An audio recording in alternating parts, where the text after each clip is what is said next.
This is the current federal tax developments for the week of March the 27th, 2023. Current federal tax developments are brought to you by Kaplan Financial Education and by your state Society of CPAs. I'm Ed Zollers, and this week from Phoenix, I'm going to be talking to you about some of the things that have happened in taxes. That will include the fact that the IRS has yet again, this time leading off its Dirty Dozen 2023 tax scams, highlighted issues with employee retention credit scams. So apparently this is one we just keep revisiting.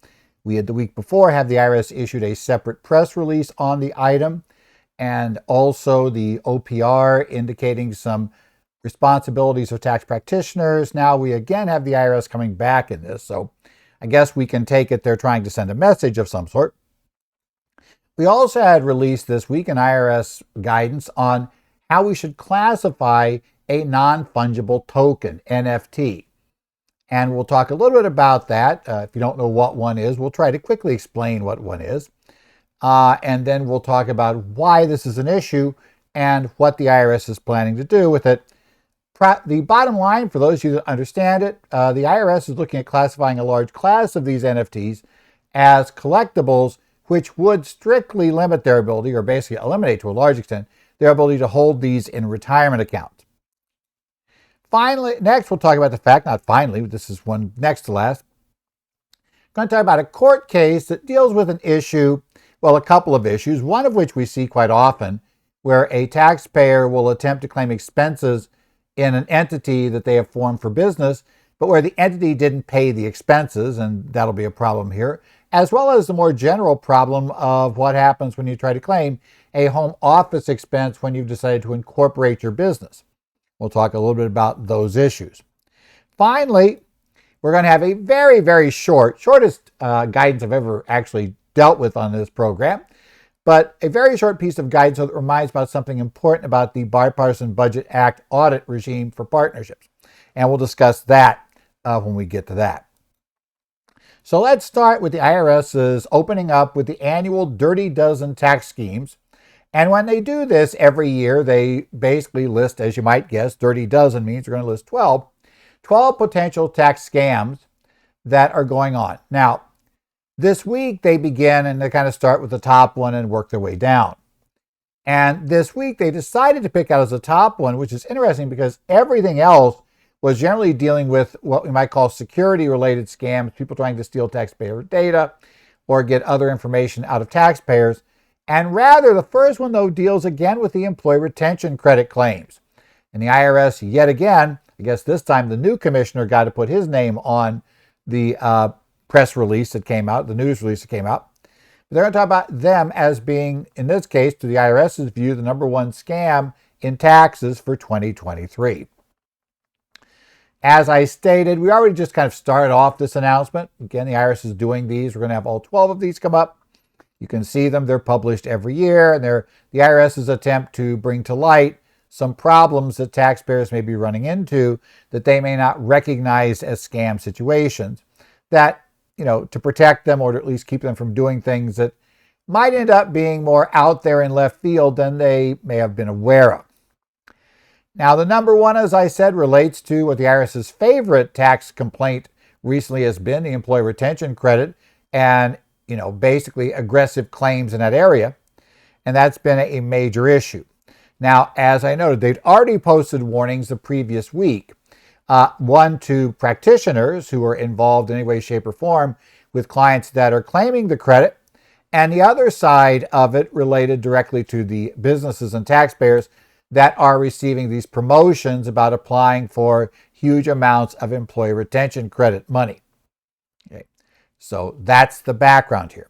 Now, I should say, having been involved with the employee retention credit since the end of 2020, actually, we kind of talked about it in 2020 in March when we first had the CARES Act passed, but honestly at that time, because you couldn't claim the ERC if you even applied for a payroll protection program loan, pretty much there was no interest whatsoever, I found, from virtually anybody taking courses at that point in time. There were a few people, I talked with a few other instructors, and we talked about situations where maybe that'd be a better deal, but it seemed a bit more speculative.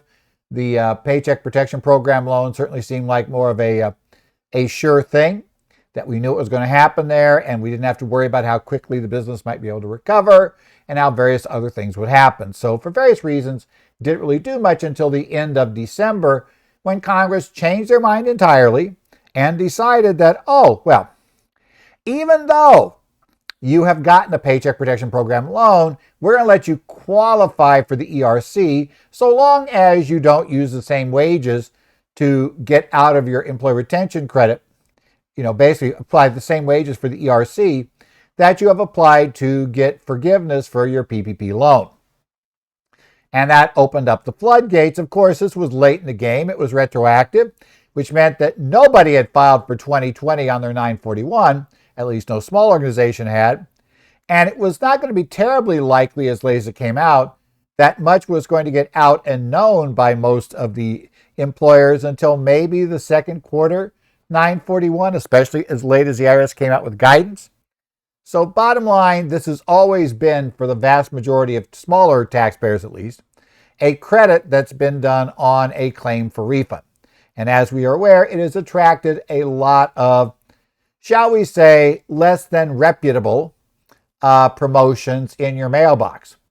And by less than reputable, I mean it's not that everybody telling you about the ERC is a scammer, but there certainly are scammers in the mix, shall we say. People out there doing stuff that are doing very little work and are just basically, it's the throw mud at a wall and see what sticks approach to doing this. And the problem with that is, if you are a taxpayer whose mud didn't stick, you could end up in trouble with the IRS. And while all of these organizations claim that they'll provide you audit protection, the problem is, if you start thinking about it, wait, if they're specialists and they're really only making money doing ERC claims at this point, and that's what a lot will tell you they're doing, they're specialists, they're in this area, that's what we do, that's why you should trust us. The problem is their money should be drying up here. At some point, they're going to run out of people who can file claims for refund. In fact, we would expect that. We know the absolute last day to file a claim for refund is going to come in 2024 for the 2020 ones and 2025 for the 2021 version. But the reality is that, given how many people have been bombarded with these marketing schemes and how many people have been involved, I can't imagine there are many businesses that aren't aware of the ERC and have not effectively already made up their mind about what they're going to do. And that causes me some problem about this audit protection, because the problem is going to be, what is this company going to have for revenue when the audits start coming up? I mean, it's one thing if you had an organization, let's say your local, your CPA firm, handle the claim and they do all kinds of other things. Yes, they could conceivably provide you with audit representation, and maybe we could say that was acceptable. It gets into whole kinds of other issues in terms of various potential penalty arrangements when you're protected that way, but let's ignore that. But the real problem is, I just think that there's going to be way too often that if a client does get examined on one of these claims, it was put together by a promoter, that when they go to actually get the audit representation, they're going to discover, well, we can't find the person now. Where are they? There'll be things missing. Just mechanically, the business, the corporation will have gone under. It's bankrupt now because there's nothing there. There's no revenue coming in. So it's always maybe a little bit iffy about that. Why in the world we need that? Okay. This is what the IRS tells us. It talks about this. It talks about the basic background of the Dirty Dozen list of campaigns. This is from the news release. They spotlighted, from the start of the annual Dirty Dozen list of tax scams, the IRS spotted ERC credits following blatant attempts by promoters to con ineligible people to claim the credit. That's somewhat strong language. Renewing several earlier alerts, they highlighted schemes from promoters who have been blasting ads on radio and the internet touting refunds involving employee retention credits, also known as ERCs. These promotions can be based on inaccurate information related to eligibility for and computation of the credit. Now, I should say, clearly, not all ERC claims are invalid. Clearly, there are valid claims. And I'll be honest, there are companies that probably, at this point, qualify for the ERC, but haven't ever filed for it because they have a misunderstanding of what would qualify. For instance, I've heard way too many CPAs say, well, obviously they don't qualify because the revenue never went down. Well, the revenue never going down, yeah, that is one and probably the best way to qualify because you always get an extra quarter if you do that. I'll phrase it, that's always the one you'd like to go under. But there are ways to qualify if you've had what's called a full or partial shutdown that do not look at revenue. Now, you do have to show there is a more than nominal impact on the business, at least in terms of the IRS, because again, my theory is the word shutdown, even partial shutdown, implies something more than a mere inconvenience. It's like shutdown's a rather strong word. So it seems like it needs to be more than merely inconvenient. And as I tell people, it might be nice to have a drop in revenue. It might be that the IRS might try to argue if your revenue went up 3 times in the interim, you tripled your revenue during the pandemic, that arguably it didn't appear that the restrictions had that big an impact on you. You've been more profitable, have more revenue. Seems like it's a problem.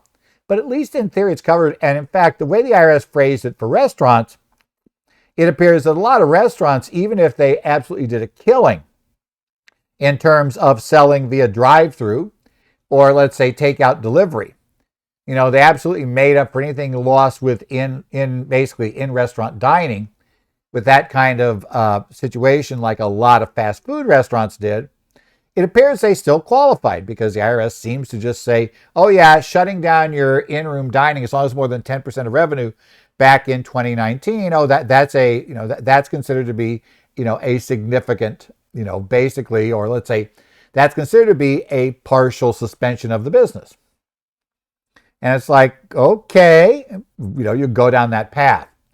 But that said, any scenario where everybody qualifies also is clearly wrong. That one I'll say before anybody says. So hopefully your person can tell you who wouldn't qualify. That's probably the most important thing to know. Now, we quote the new commissioner, Danny Warfel, as saying the aggressive marketing of these credits is deeply troubling and a major concern for the IRS. He continues, businesses need to think twice before filing a claim for these credits. While the credits provide financial lifeline to millions of businesses, there are promoters misleading people and businesses into thinking they can claim these credits. There are very specific guidelines around these pandemic-era credits. They are not available to just anyone. People should remember the IRS is actively auditing and conducting criminal investigations related to these false claims. Okay, let's say that's a threat. We urge honest taxpayers not to be caught up in these schemes. The IRS continues on from the commissioner, notes that businesses should be wary of advertised schemes and direct solicitations promising tax savings that are too good to be true.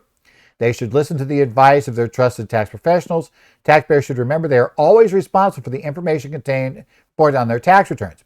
Improperly claiming this credit could result in the taxpayer having to repay the credit along with potential penalties and interest. So reminding everybody that just because somebody told you could claim this credit, that's not going to somehow insulate you from having to pay it back, and it's not going to insulate you from getting stuck with penalties and interest after having to pay the credit back. So that is something that everybody needs to be aware of, and a lot of taxpayers think not. But that's how it goes. Now, they go on to say the IRS is stepping up enforcement action involving these claims, and people considering filing for these claims only valid during the pandemic for a limited group of businesses should be aware they are ultimately responsible for the accuracy of the information on the return.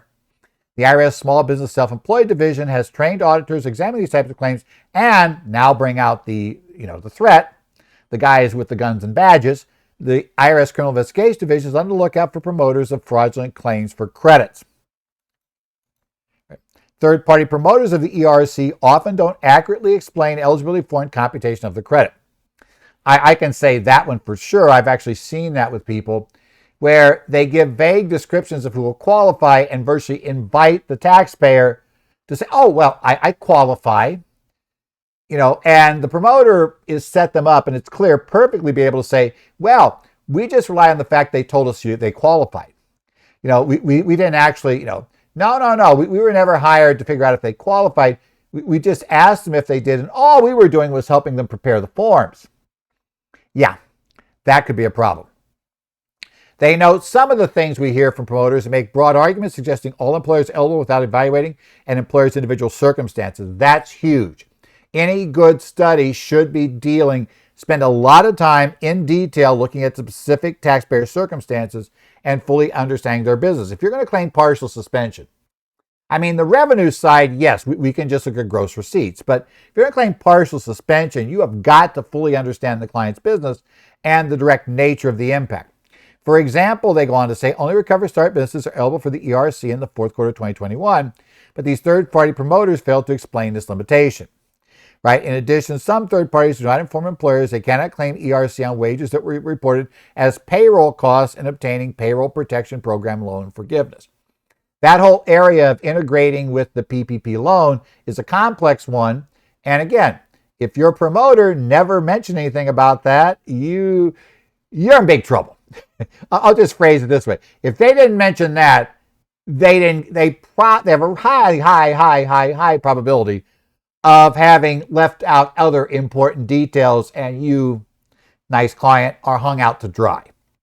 Because that detail definitely should have been mentioned. That one's not even close.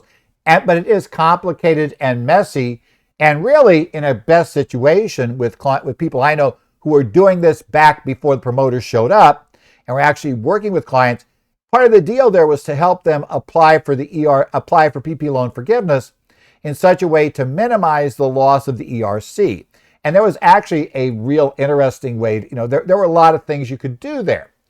And these promoters arrived after all that was done. So that's also a problem. Very few of the promoters were involved in the PPP loan application or PPP loan forgiveness. And at the very least, they should have asked if you've already applied for forgiveness. And even if you have, they should have asked for the details of it. Because even if you've applied, there are some ways, if you put excess expenses on there just to make darn sure you qualify for forgiveness, we are allowed to take some of those expenses off, and what we're going to want to try to do is rescue wages. So that was always a big problem. Additionally, some of these advertisements exist solely to collect the taxpayer's personal identifiable information in exchange for false promises. Because yes, you're going to tell these people everything about you, including giving all your employees like names, ID numbers. You're going to get them into your payroll records. You're going to get your business details. You're going to get all kinds of stuff there. And if you're just trusting somebody that randomly emailed you, well, don't be surprised if that somehow doesn't always work out well. Okay, the IRS reminds all taxpayers that willful filing of false information and fraudulent tax forms can lead to serious civil and criminal penalties. Have you gotten the hint yet? That it's like, penalties, including criminal. Eligible taxpayers can claim the ERC on original amended payroll tax returns for qualified wages paid between March 13th, 2020 and December 31st, 2021. However, to be eligible, the employees must have sustained a full or partial suspension of operations due to orders from an appropriate government authority limiting commerce, travel, or group meetings because of COVID-19. The order has been tied to COVID-19 during 2020 or the first 3 quarters of 21.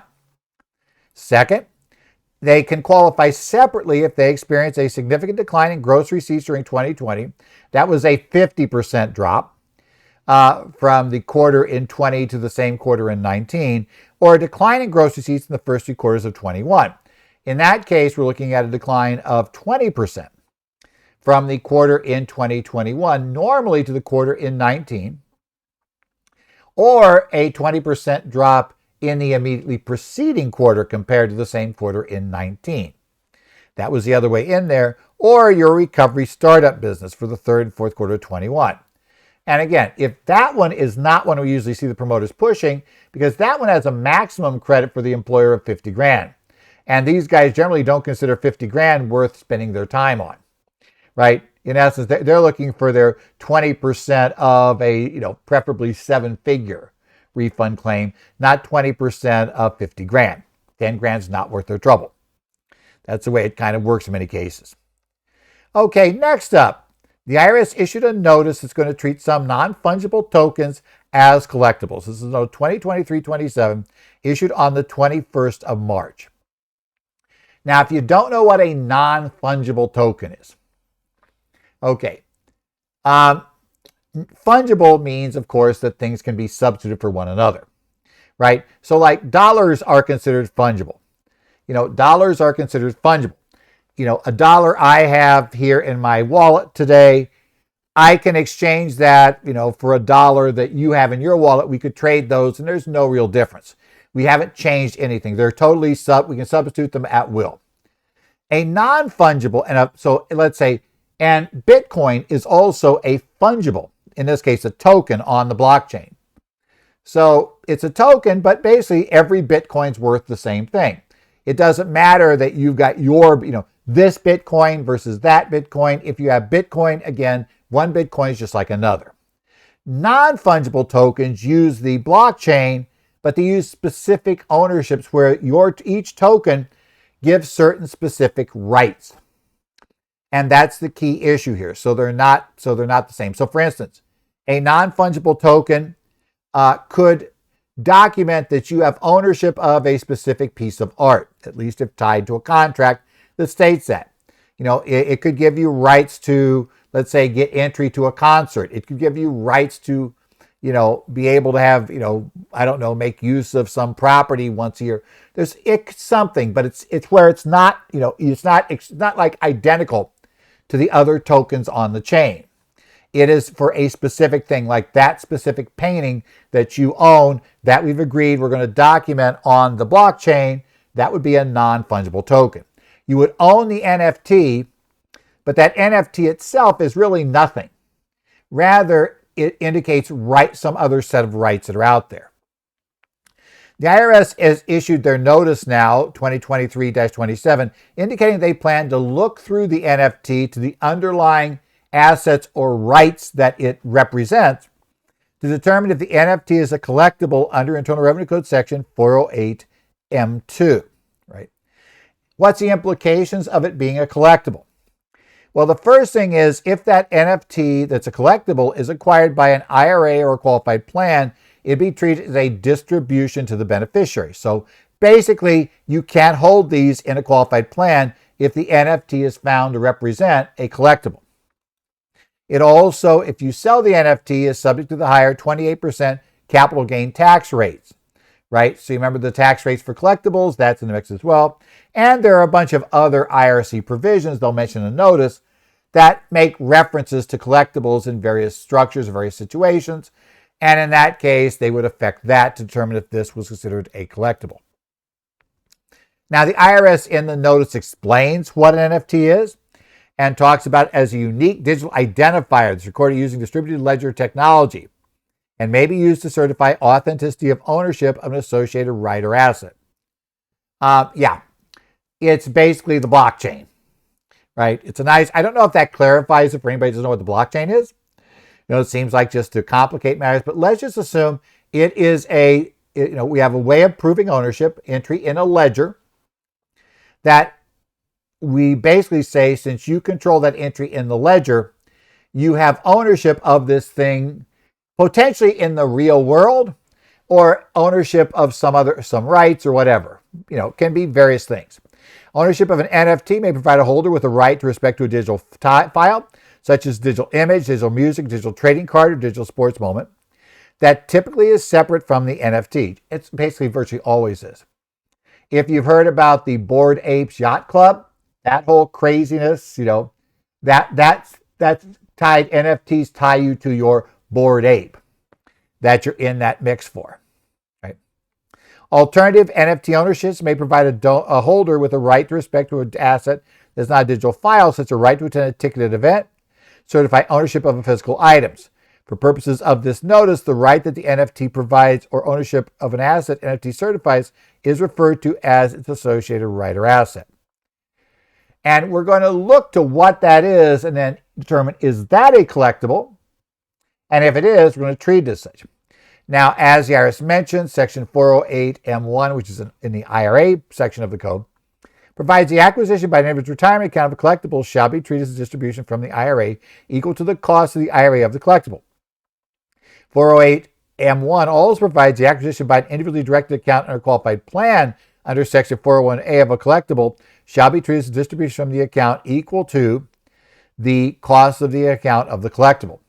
So if you have a self-directed account inside of the 401k plan, where you basically are able to direct it to go buy these NFTs, if you tell it to buy an NFT, that's going to be a distribution by the plan to you. So it'd be taxable, right?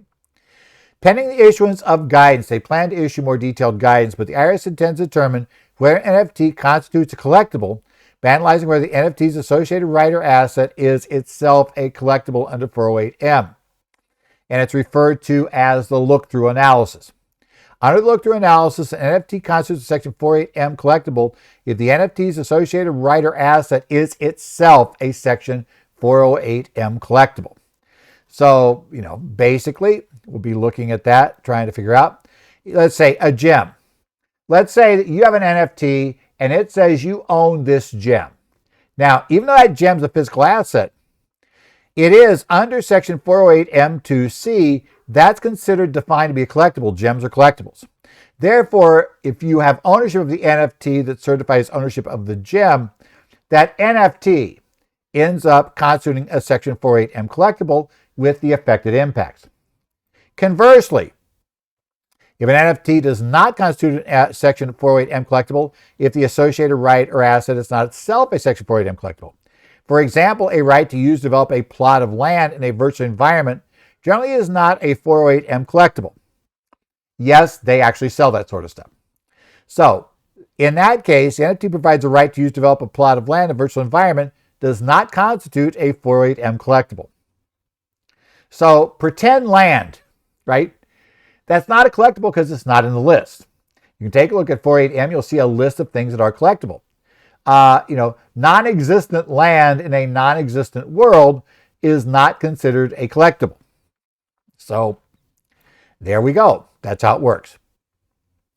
Now, where things get a little messy is what happens if it is a digital file. Applying that analysis, the NFT associated with the right or asset digital file raises the question of whether the digital file constitutes a work of art under 408M2A, in which case it would be such collectible.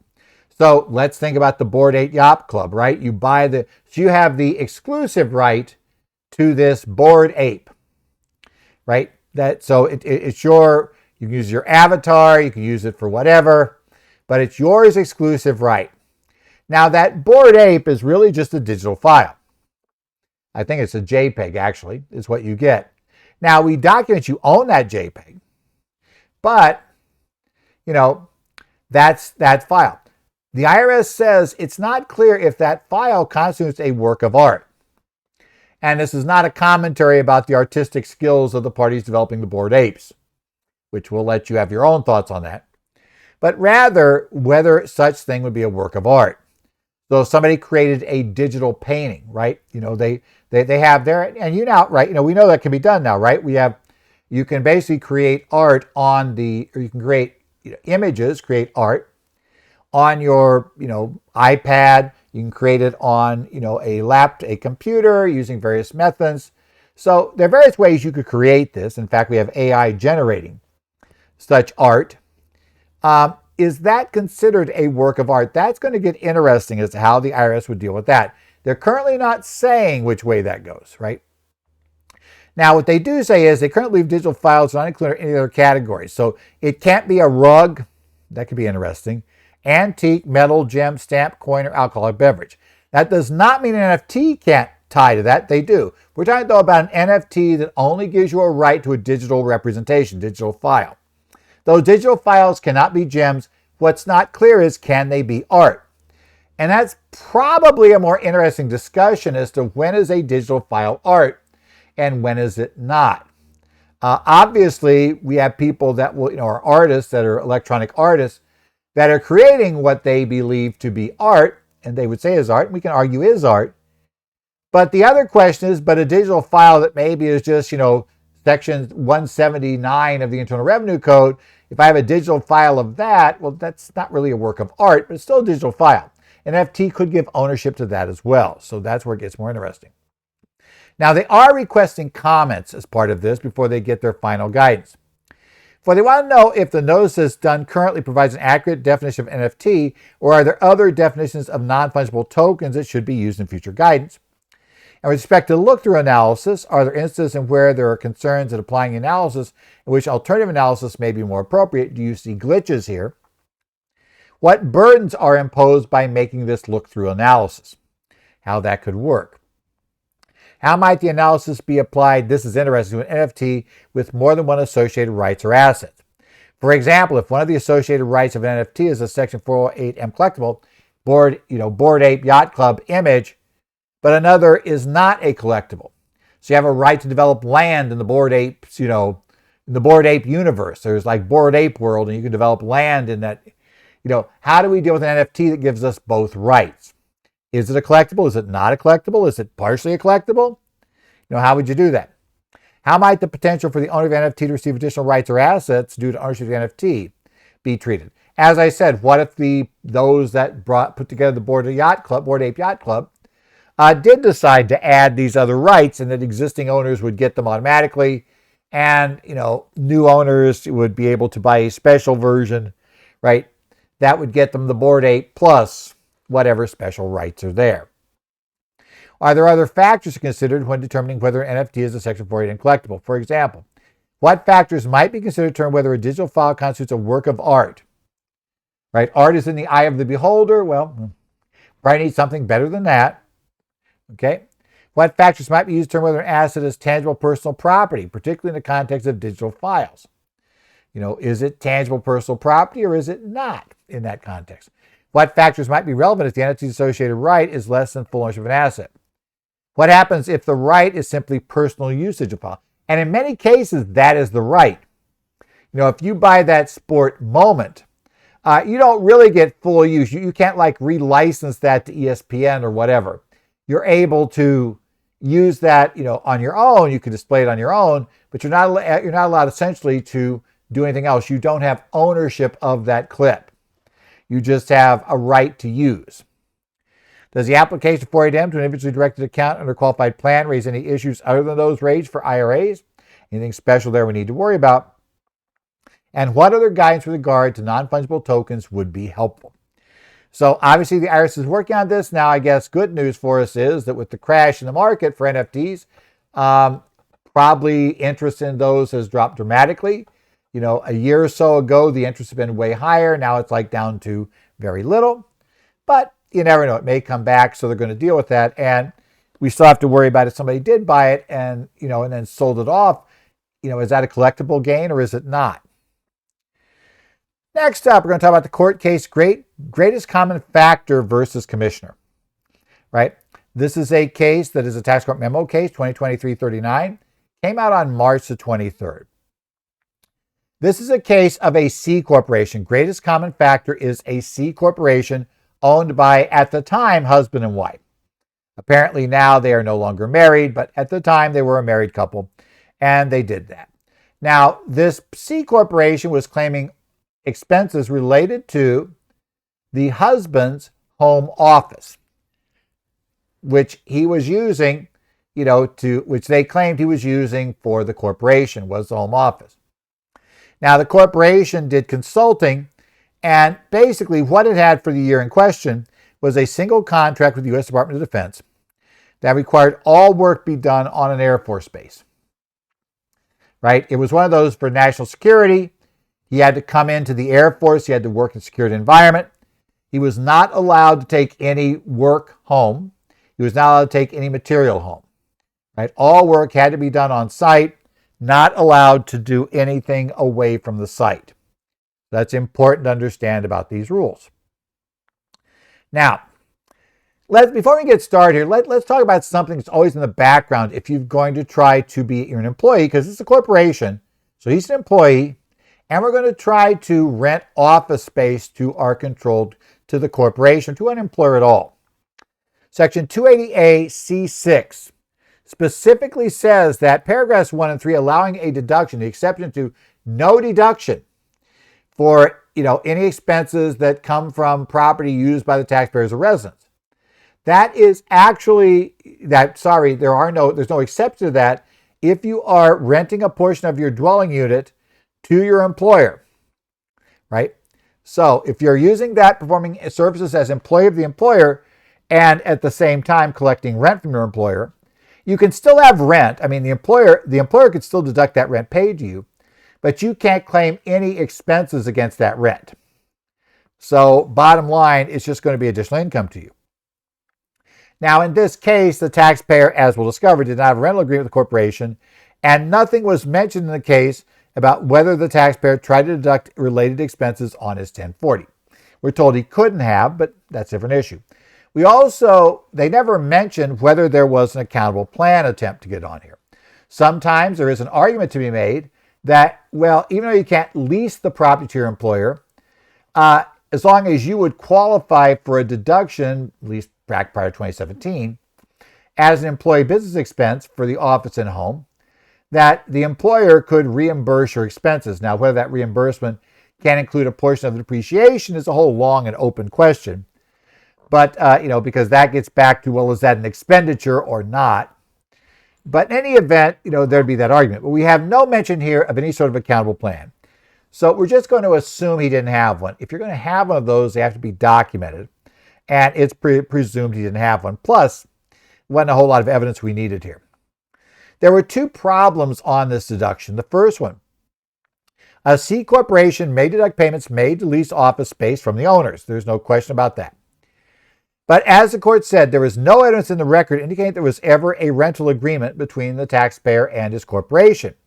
And there's no evidence that the corporation ever actually paid any money, right, to maintain the home office. They never expended any money, right? So they wrote no checks. He was just trying to write the expenses off on the C corp. Now, they don't say how he did that. It could have been he charged a due to from officer or whatever, but never did the corporation ever expend cash. Now, this gets down to a standard problem we have with clients when they establish entities. They don't respect them. As far as the client's concerned, well, we're a married couple, we're filing 1040, we own 100% of this corporation, and this corporation does business, we work in it, etc. All of this stuff is really us, right? So then they try to claim deductions for expenses incurred personally on the business return. And that's where it just doesn't work. You have to respect the entity. Clearly here, they didn't respect the entity, they didn't enter into a lease agreement with it, and they never actually had it paying the expenses. Gang, you can't claim a deduction in that scenario. You didn't pay the expenses. We can't even show the expenses are yours. It's non-deductible for either of those reasons, would kill the deduction. Okay.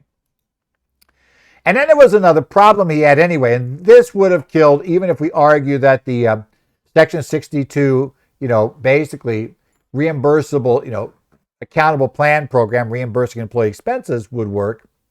Mr. Fife, I should say, would not have been able to claim a deduction even back in 2017. He would not be entitled to home office because the dwelling unit was not used exclusively on a regular basis as a principal place of business for any trade or business of the taxpayer.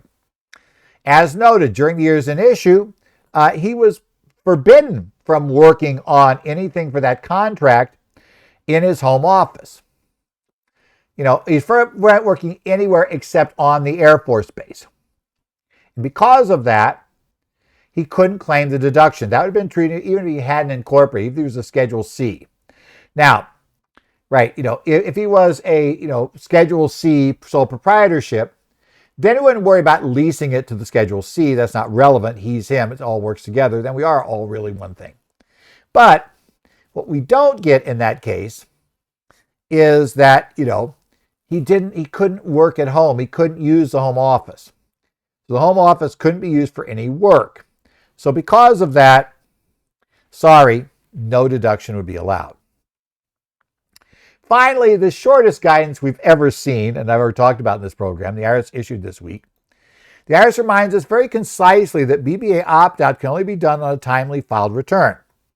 This is Chief Counsel Email Advice 2023-12-001. And it was actually the only single piece of advice really issued by the IRS this week.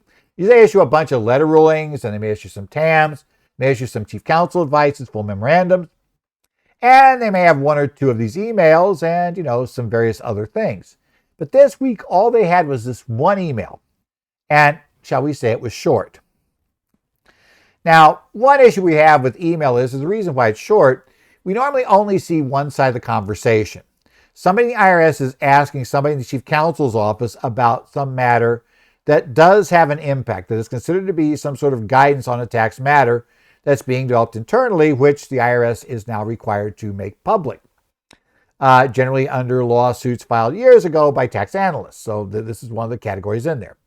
So it is always kind of interesting. Sometimes you get an email and it's like, I would love to have seen the question because I'm having to assume what the real question was. But this case, it wasn't that bad that we didn't see the question. Because in this case, the query is rather obvious, even though never stated. We're never told what the question was, but it's pretty obvious what the question is. And this is the entirety of it. And in fact, if you take away the header and their signature block, there's almost nothing there. The entire guidance is simply, yes, an election out of BBA can only be made on a timely filed return, including extensions, period. Now, as I said, I wanted to bring this up not because that is the world's most earth-shattering guidance. We've known that for a while, but a lot of people still are missing it and are missing what that means. And they're only finding out when they later have to try to revise a partnership return and discover that they can't do so except by going through an extremely messy process of getting an administrative adjustment request filed, which if you haven't done one, you don't want to do one. We'll phrase it that way. It is a very, very messy project. And they wouldn't have had to do that in many cases had they opted out of the Bipartisan Budget Act rules, assuming they qualified to do so. Now, the Bipartisan Budget Act rules, if you're not aware of them, and they apply to amended returns, to revised returns as well. Not really amended because you can't amend. But they apply to revised partnership returns of any sort as well, if you're subject to these exam rules. And what they say is when you go back and try to change last year's return, let's say we're trying to change the 21 return, now we've discovered a problem on it. Well, I have to file and do one of two things. Either I've got to get every partner to go back to their 21 return, compute the tax that would have been due, but don't amend your 21 return. Rather, hold that until we file the 23 return now. And then you're going to have to pay that tax due, the extra tax that we computed you should have paid in 21, plus penalty and interest with your 23 return. It will be a 23 filing. And it requires a lot of paperwork. I mean, the forms involved with this can get very long. Yes, you can skip huge chunks of it, but it's still a pain to do. Had you opted out of BBA, two things would happen. First thing is you could have simply revised the K1s, given them to the old partners, and they could have just then amended their 21 returns. And, they would have been able to file that amendment and pay the tax right now and stop the running of additional penalties and interest. As it stands, they have no good way to stop it until they're ready to file their 23 return. But in order to opt out, first you got to qualify, and that generally requires you have no more than 100 K1s issued, that all of your partners are individuals, corporations, estates that held it when they came in, essentially is also part of it. That can be in there. You cannot generally have a partnership as a partner. You cannot have a trust as a partner, including a grantor trust. And you can't have an LLC, disregard entity, as a member, which is also interesting. All of those keep you from opting out. But if you can opt out, you have to do so on the original return. Now, we should say the original return or a proper superseding return. Now, original returns, if you didn't file for an extension, that would mean you'd had to make the choice by March 15th. So if you have, let's say you have a partnership return this year you filed, and that partnership return you filed this year did not contain an opt-out for the BBA and you filed it before March 15th, you had not applied for an extension. At this point, if anything changes on the 21 return, or on the 22 return, even right now you discover the change, you're still going to have to go through the AAR system to make the change. Right? You cannot just go amend the K1s and say use these to prepare your return. That's why a lot of us suggest you go ahead and you always extend partnership returns. They're going to have to go under BBA. So at least you have until September 15th to find out if something was wrong and get corrected K1s out that can be done because you could then follow superseding. Now what they did. If you do not and you don't know what BBA is, you don't know what the rules are for qualifying, you probably need to go look those up and start using them if you can. The IRS has been very shocked that taxpayers who clearly could qualify to have opted out of BBA haven't done so. And I think that's mainly because people just don't know what it is, don't understand it, and don't understand that, I think it's for Schedule B1, that you make the opt-out election on. So be sure you're aware of that. And be sure you're not opening yourself up to being stuck with the BBA, with a partnership that doesn't need to be stuck with the BBA. There are reasons why I guess you might choose it. They might like the centralized exam better. And then instead of having them fix the return by changing their 21 return, you could have the partnership just pay a flat 34% on the adjustment. So, there are reasons I guess you might say, oh, we prefer to go that way. But 99 times out of 100, I think you're going to prefer to go without the BBA if you can avoid it. This has been Current Federal Tax Developments for the week of March 27, 2023. Current Federal Tax Developments are brought to you by Kaplan Financial Education and by your state society of CPAs. If you have questions, you can email me, Ed Zollers at currentfederaltaxdevelopments.com. Get that right. I also check in on the Connect sites for Arizona, New Jersey, Minnesota, and Washington, as well as looking in on Idaho's discussion forums when they post something. So if you have any questions, you can pull up things up there. And if I think I might be able to help, I may respond there. Otherwise, yeah, it's that time of tax season now. Crunch time is coming. Hopefully I'll be able to keep putting these up, but usually I have to skip at least 1, if not 2 weeks because of, I have clients to play with too, as all of us do this time. And I find that a lot of people who listen to this are also not necessarily going to be having loads of time to listen during the last 2 weeks of tax season. So, we'll take a look, go from there. Otherwise, hopefully I'll see you next week. Certainly, if not, I'll see you right after the 18th for current federal tax developments.